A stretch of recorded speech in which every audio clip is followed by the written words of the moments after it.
I'm in a terrible state, Doctor. What would you say to a girl who is so nervous she jumps into the nearest man's arms every time she is frightened? Boo.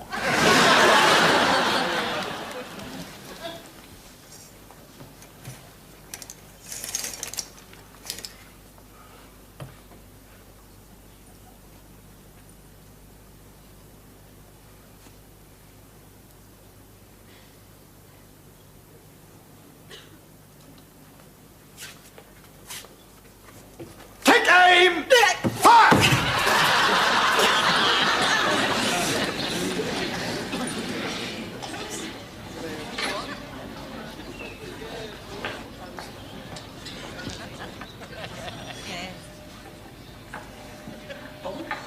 Oh, look!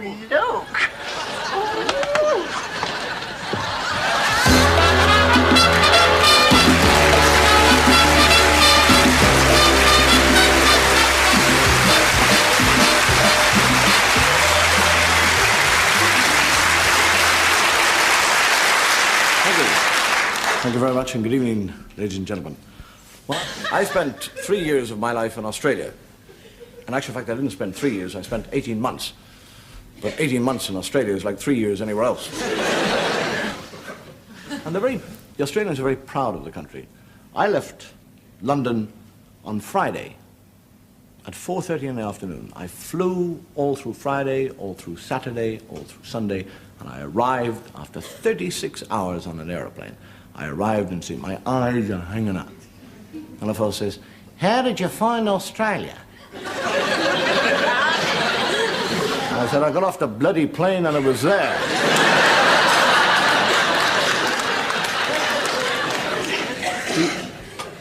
The Australians actually, I know the Irish have a funny way of talking, but the Australians have also a funny, they add IE onto a lot of words. I was there around Christmas, and I said to a fellow, I said, "What are you going to do on Christmas?" He said, "Well, I think I'll get up, Chrissy Day, I'll have my brekkie, I'll pick up the cozzy, go for a dippy, watch a game of footy, have a game of drinkies, and then I'll come home and have a yummy, yummy Chrissy Din Din." He was 64 years of age.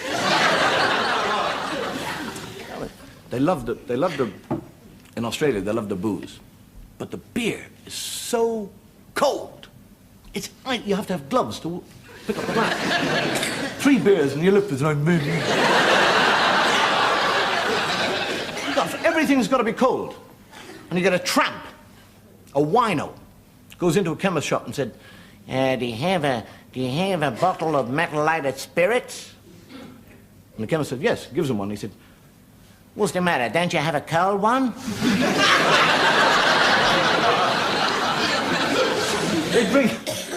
They drink. I arrived there and somebody said, "Would you like a schooner?" I thought he was going to give me a boat. And they're always telling me, as soon as you arrive in Australia, they say, "Watch out for the sharks." And they don't say a shark will eat you or chew you up. They say he'll take you. You're going to be taken by a shark. And I think to myself, well, if he takes me, he'll die of alcoholic poisoning. And I'm swimming. But in the back of my mind, sharks. I'm thinking of it. And I'm swimming away. And a fellow goes underneath me. Swims on, I don't even see him. And he comes right under, and he goes with his finger, down my stomach. Nobody swam in that sea for about 3 days.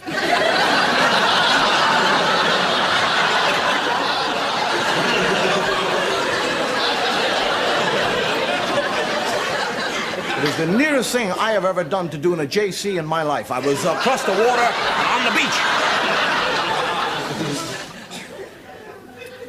When I was out there, I hired down on the coast a bungalow, kind of shack, hut, which we used to go for weekends. And we all used to get down there and have a few beers and swim and eat, laugh, joke. And then one of these Australian friends of mine said, "Hey, Dave, you want to be careful about the grass around here. It's getting very tall, and a lot of snakes, they live in the grass. You want to cut it." And I said, well, I'm never here. I only come here every 6 weeks or something. How the hell am I going? He said, well, buy yourself a sheep. Tether him, and he'll eat up all the grass. So I thought it was a very good idea. I bought a sheep for £5. Tied him up. 6 months later, he's as big as a house. Wool everywhere. Somebody said, you want to get him sheared? He'll dehydrate. So I go back to Sydney and I go through the yellow pages. Sheep shearing. And unknown to me, I am ringing up the biggest sheep shearing company in the world. And I said, I'm making inquiries about sheep shearing. The woman said, 1 second, please. And I was, believe you're making inquiries about sheep shearing? I said, yes. He said, well, let me tell you our rates first. We shear sheep per 5,000, 10,000, 50,000, 100,000. We've got different rates. We've got piece rate. We do hourly rate, weekly rate, monthly rate. It all depends on the number of sheep that you have, percentage loss, percentage gain. How many sheep do you have? I said, 1. He said, really? What's his bloody name?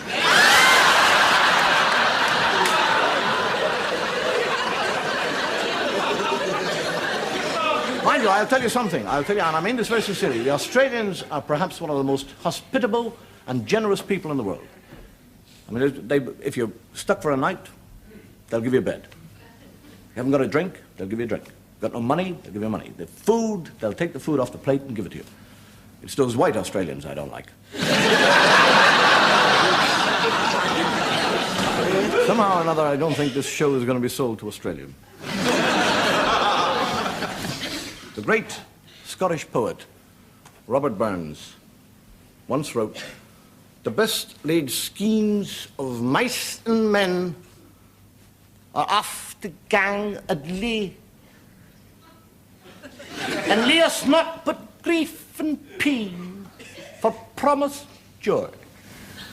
Which in Irish English means, if you're having an affair with a mouse, make sure she takes the pill. Which all means the best laid plans of mice and men are apt to go astray. And that's what I said in the first place. That's a lovely program. Isn't it just a great program?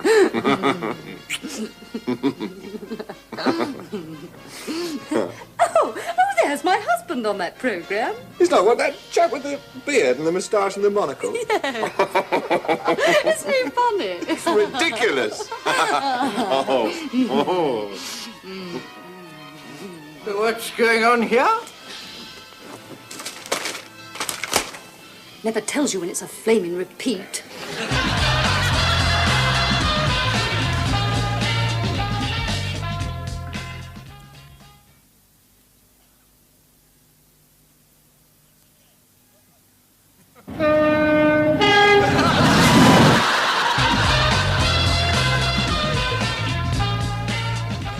So we caught you at last. And now, you're going to die. You would now record me, only I was betrayed by my best friend. Ha! You should never trust anybody. Have you a last request? Would you like to earn yourself 50,000 pesos? 50,000 pesos? You get your caballeros to miss me, I give you 50,000 pesos. It's a deal. Okay. 25,000 now, 25,000 after. Okay.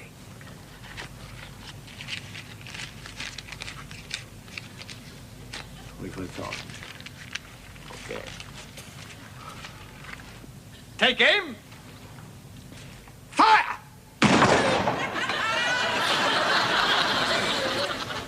I told you, never trust anybody.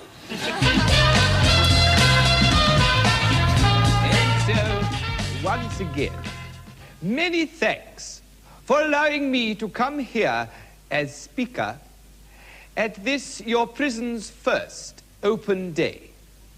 Now, it has always been a particular hobby horse.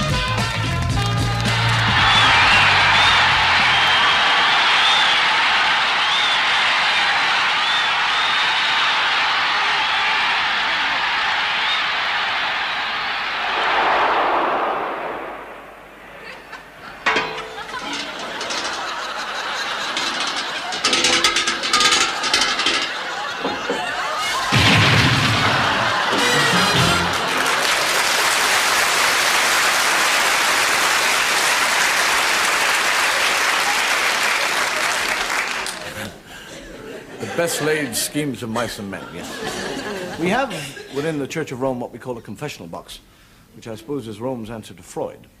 It's harder on the knees, but it's a lot cheaper. I don't know if you've ever been in a confessional box, but what actually happens in a confessional box is the priest sits in the middle, and a fellow comes in this side, and a fellow comes in this side. And the priest listens to his sins, and when he gets out, another one gets in. There's no hanging about. Get in, get rid of it, and get back to the bar. And you get a fellow who goes to the confessional very drunk, and the priest says, "How dare you come to the confessional box drunk?" He said, "I wouldn't dare come if I was sober."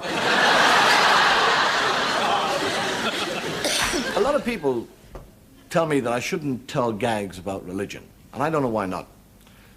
Because all professions have their own private jokes. I mean, all the gags that I tell have been told to me by priests or nuns. Mind you, they're all out of work, but that's... A lot of people feel that the Catholic Church is old-fashioned nowadays, that it needs a touch of modernization. And there's a story told about a young preacher, a real modern preacher, modern priest, with long hair, the beads, and he's a swinger. And word goes round that this is the greatest speaker to be heard in the church for years. And a bishop goes to see him in the church, give his sermon, and he stands in that pulpit, and he talks, and he speaks, and he's got the congregation in the middle of his hand. And they're alive. The message has been brought back. And the bishop goes to him afterwards, and he said, "That is the most superb sermon I have ever heard in my 75 years. There is only one thing, one piece of advice I would give to you. That when one is talking about the Holy Trinity, we don't talk about Big Daddy, the Kiddo, and Spooky."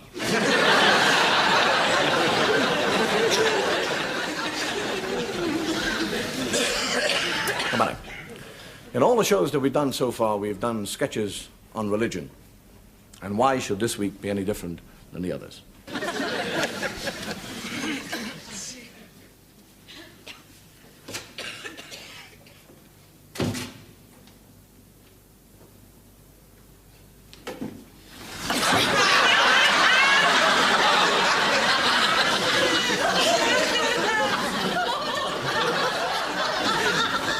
Gloria in excelsis Deo, Deo. Daylight come and we wanna go home. Say, Mr. Tallyman, tally me banana. Daylight come and we wanna go home. Cardinal Prince of the Holy Roman Catholic Church, Papal Ambassador to the Court of St. James, Member of the College of Cardinals, Presiding Bishop to the Ecumenical Convention, and Chief Advisor to His Holiness Pope Paul. John Michael O'Hagan, this is your life.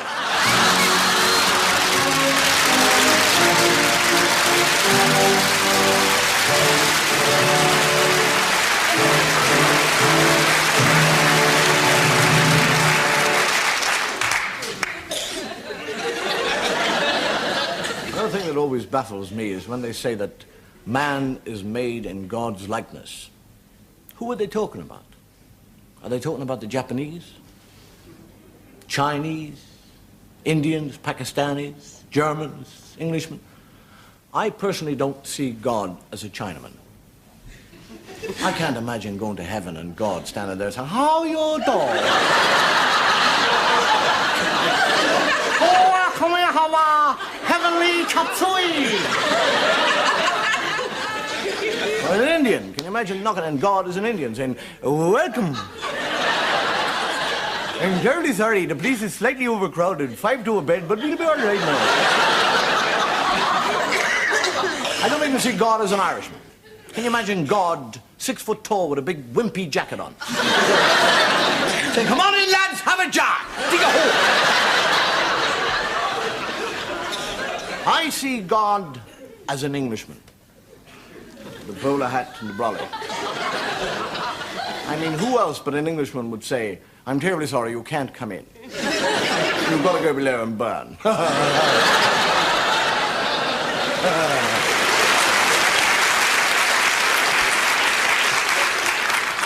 Mind you, if man has a sense of humor about God, surely God must have a sense of humor about man. Oh, Noah. Duck-billed platypuses, yes. Even hippopotamuses, yes. Even white rhinoceroses, yes. But Lord, was it necessary for us to bring the woodworm?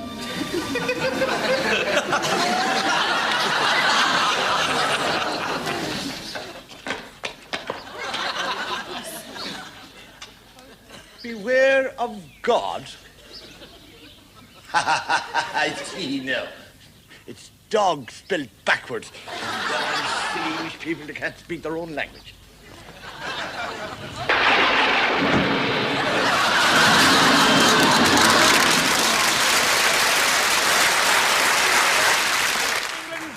In this battle today, fear not for whom the bell tolls. It tolls not for thee. Ours is a just cause. I am King of England by divine right. God is on our side. What? On our side.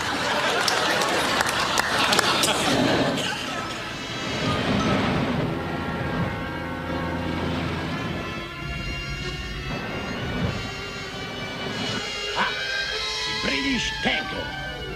Range 2,000. Range 2,000. Give me depth. Depth 50. 50. Prepare to fire. Prepare to fire. Ready? Fire! Fire!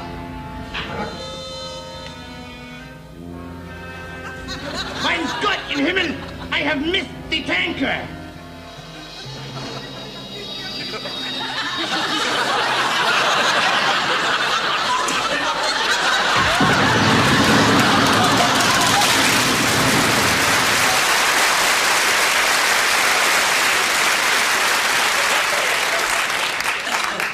You're safe nowhere. The greatest sin of all against God's law is a sin of infidelity. And I think it's a sin that you're all guilty of. I'm not, but you are. You don't actually have to commit to a physical act to commit the sin. All you got to do is think the sin. I haven't got a chance in hell of ever going to heaven.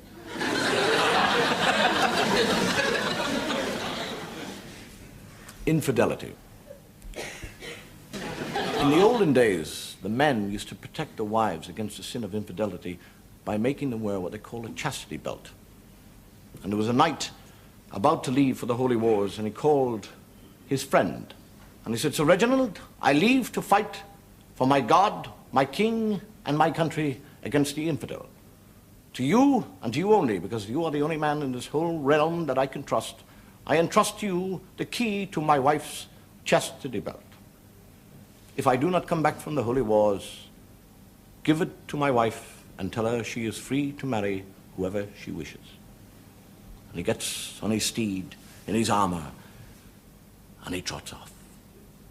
The sun gleaming on that armor, and the lance held high, sparkling in the sunshine. And 10 miles from his castle, he turns round to have one last look, and he sees a cloud of dust coming closer and closer and closer and closer to him. He reins to, and it is Sir Reginald. And he said, "Why do you come after me, Sir Reginald?" And Sir Reginald said, "My lord, you have given me the wrong key."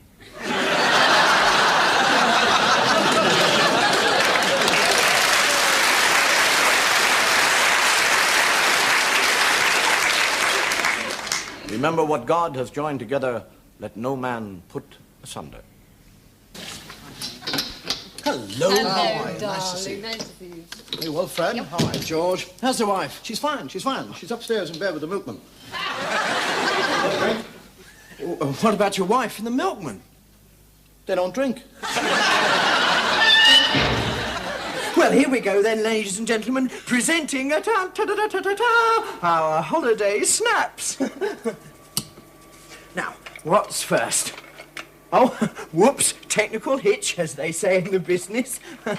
Oh, now, this is Mavis getting off the coach. See the sunshine? Oh, it's a lovely day. I think that one's a bit out of focus, though, now. What? Oh, now, this is what we like to call our own private beach. It's only 23 miles from the hotel. Yes. Now, oh, this is Mavis in the dining room, and there's our favourite waiter, Miguel. Yeah, I think I could have allowed for the artificial light in that one.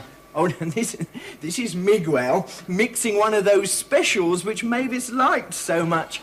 I could have used a time exposure on that one, I think. Oh, and this is Miguel giving Mavis a rub down with her suntan oil. She seems to be enjoying it.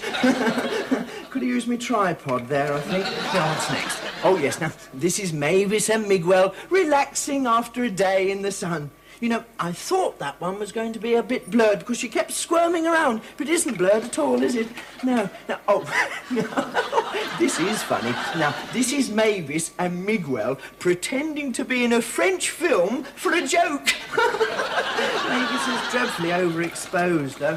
Still, oh, well, all good things come to an end, and so we say farewell to our happy holiday. I'll put the lights on.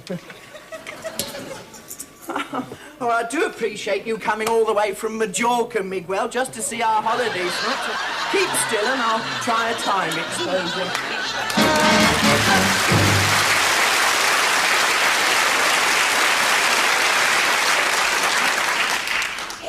It's amazing how disbelieving we can be unless we actually see something with our own eyes. And even if we see something with our own eyes, which is unbelievable, the mind will not allow the brain to accept what the eye has seen.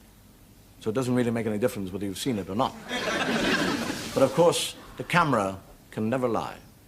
You're now here in the heart of the English countryside. And by looking at this village here, you might feel that everything is peaceful and tranquil. But if you were to look closely at the doors and windows of these houses, you would notice that they're all bolted and shut tight. There is no sounds of laughter of wee children in play here in this village. This is a village of fear. The villagers are terrified because they believe in the pond beside the village lives a monster who on a certain day of every year leaves the pond in search of human victims. We from the BBC have brought our cameras down here to try and photograph this monster. Admittedly, we're slightly cynical and skeptical about it, but the villagers, they claim that they have already lost 9 victims to the monster, including a wee pussycat. I have tried very hard to get one of the villagers to talk to me about this monster, but they absolutely refuse to leave the safety of their own homes. They're absolutely terrified. And they have every right to be terrified. The monster really does exist. He's now picking me up, and I can see that he has one eye in the middle of his forehead, and his breath smells rather foul. They're now walking rapidly in the direction of the pond, and now entering the water. The water is gradually creeping up towards my neck and over my mouth.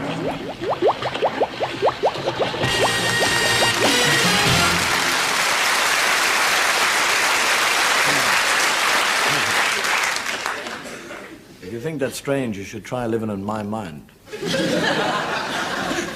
There's no doubt that some men are born with a power to control, or a power to lead, or a power to sway other men. And no man more so than the man who has the power of hypnosis. The hypnotist can not only sway one mind, but many minds, thousands of minds. And there's a story told of a hypnotist who appeared at the Albert Hall. The place was packed, thousands of people. And he walked upon the stage, and all the lights went down, and he stood in the one spotlight, and he began to talk. And his voice was soft and gentle, persuasive. And as he talked, The people listened. And as they listened, they became immersed in the sound of his voice. And he said to them, you will listen to my voice. You will listen, and as you hear my voice, your eyes will become drowsy. Your limbs will become heavy. Your eyelids will become sand-like. You wish to close. You wish to sleep. And as you sleep, you shall listen to my voice. And they're all there.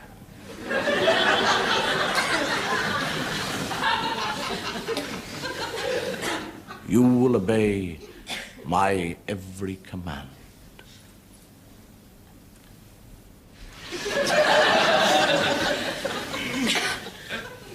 The whole place is still. He said, I will leave the stage now for a few moments, but I want you to remember that you are under my control. And as he leaves the stage, he trips over a microphone wire and says a word which I am not allowed to say on television. I only know that it took 5 weeks to clean the Albert Hall out.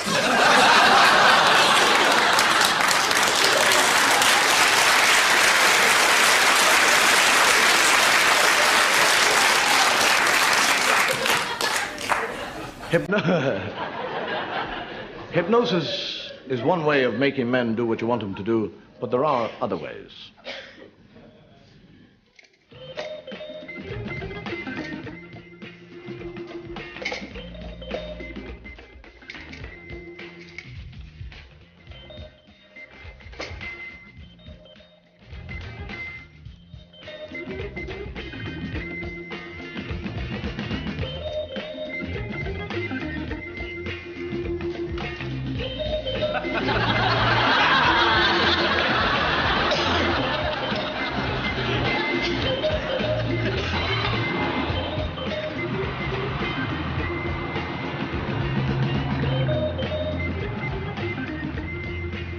That's another one, Harry. Yep. How many is that so far? I make that 15. 50? That's a brilliant scheme on your part. Oh, thanks, Fred. Shall we move on? Why not?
know my brother and myself used to do that. And I'll tell you another way of getting an empty carriage. Is get into it early and sit there, and as somebody approaches the door, go... I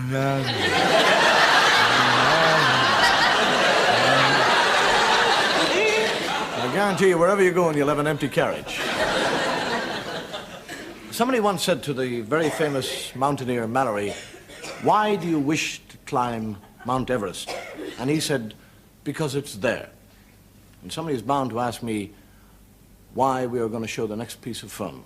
And the answer is, because it's there. If we didn't show it, we'd be 3 minutes short.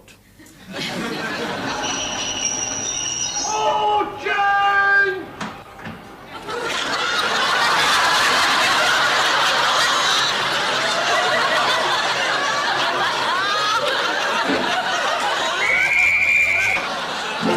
Girls were made to love and prompt.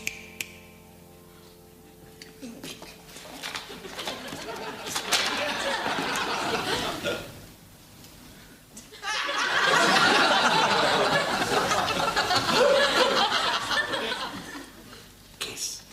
Kiss. The general situation, then, will be affected by the very strong winds which came in last night over the Atlantic, over Ireland.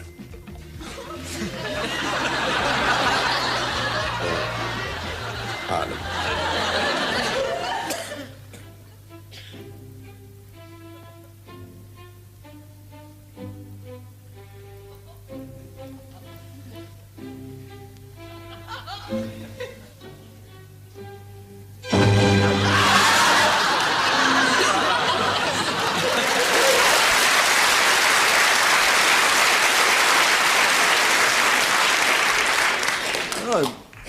The thing I'm always accused of doing is telling Irish stories.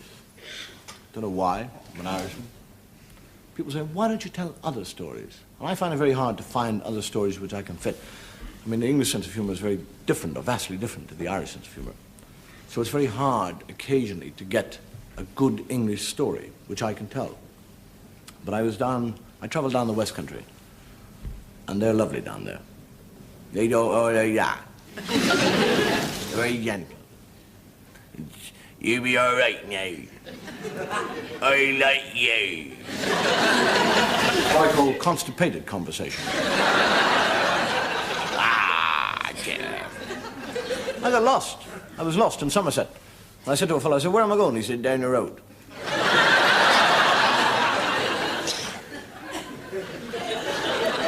You get a lady in Somerset stops a farmer. She says, tell me, farmer, why doesn't that cow in that field have horns?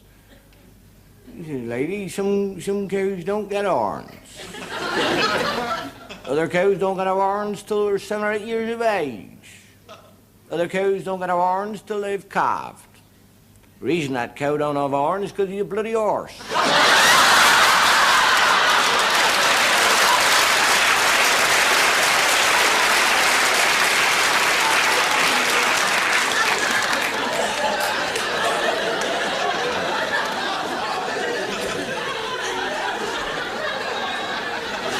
We got the two West Country men in the First World War in the trenches. And one called his friend, he said, well, we gotta retreat now. Gotta go back. He said, I can't go back, I just caught a prisoner. He said, well, bring him with you. He said, he doesn't want to come.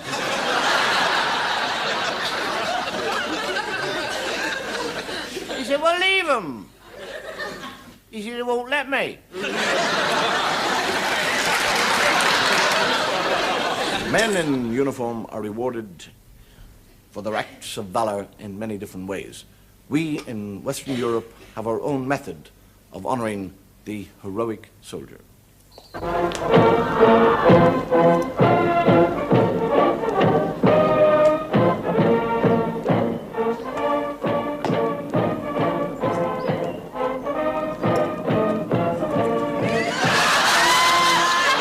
Corporal, the fracture's a wee bit complicated. Now, remember the important thing is to keep the arms straight. I'm afraid it'll mean keeping the plaster on for, well, 3 months. Stop!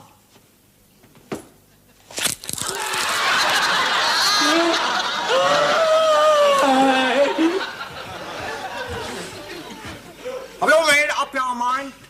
Yes. We will not build your railway. Have you never heard of the Geneva Convention?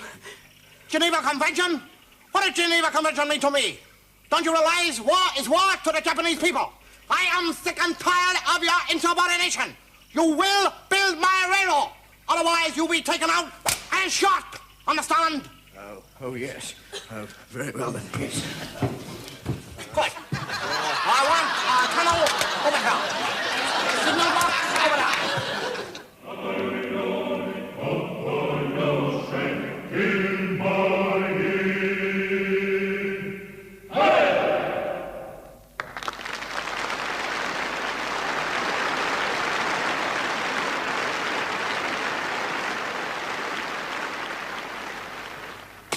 Ladies and gentlemen, we would now like to sing a Western song. Who wants to be a millionaire? I do. Spare a thought for the fallen might of Rome. If and when you receive this missile, you will know I am dead. Our campaign against the Huns north of the Rhine under Marcus Octavius has been a complete failure. We are hopelessly outnumbered, and worse, our commander inadequate, our strategy wrong, and above all, our weapons and mode of warfare completely out of date. The German tribes have united and become an invincible war machine. It is very likely that as I write this, our positions are being overrun. Dearest Portia,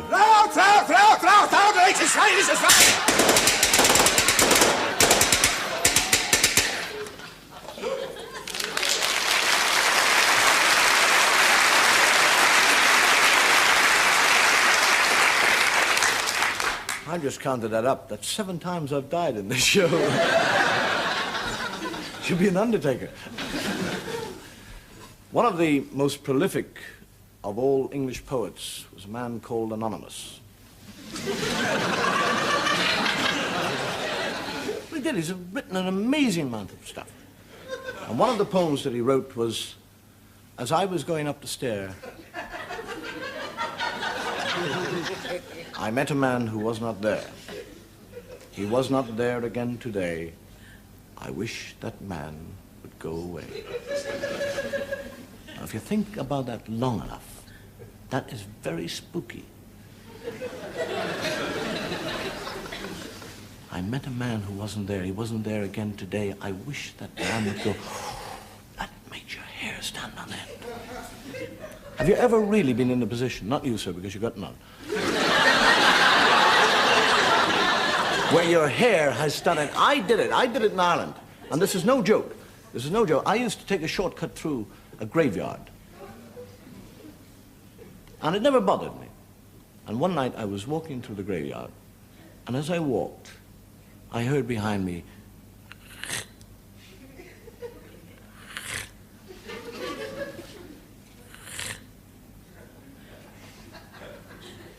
and I stopped. And I thought, don't be silly. There's nothing. Don't even look around, because if you're frightened, you must never look around. And I walked on, and as I walked on, it went.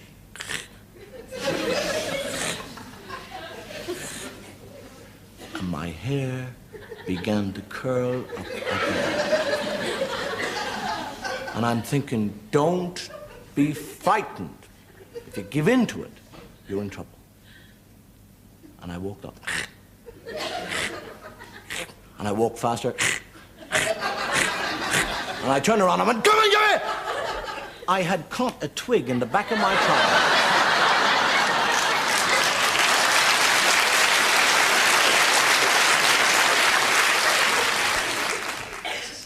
Real fear is never far below the surface, ready to emerge, ready to grip you with icy, cold, grave-like fingers, ready to send your mind spiraling downwards into a blind, black pit of sheer panic.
Excuse me, sir.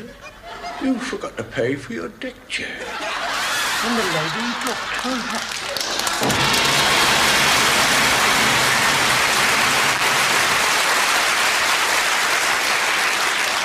Thank you, good night, and may your God go with you.